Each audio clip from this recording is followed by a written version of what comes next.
أعوذ بالله من الشيطان الرجيم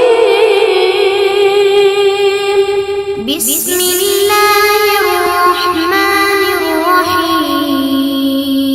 نیکی یہی نہیں کہ تم مشرق اور مغرب کو قبلہ سمجھ کر ان کی طرف منہ کر لو، بلکہ نیکی یہ ہے کہ لوگ اللہ پر اور یوم آخرت پر اور فرشتوں پر اور اللہ کی کتاب پر اور پیغمبروں پر ایمان لائیں، اور مال باوجود عزیز رکھنے کے رشتہ داروں اور یتیموں اور محتاجوں اور مسافروں اور مانگنے والوں کو دیں، اور گردنوں کے چھڑانے میں خرچ کریں، اور نماز پڑھیں اور زکوٰۃ دیں، اور جب عہد کر لیں تو اس کو پورا کریں، اور سختی اور تکلیف میں اور موقع کارزار کے وقت ثابت قدم رہیں۔ یہی لوگ ہیں جو ایمان میں سچے ہیں، اور یہی ہیں جو اللہ سے ڈرنے والے ہیں۔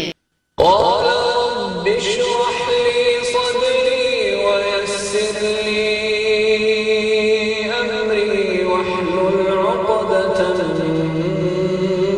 لساني يفقهوا قولي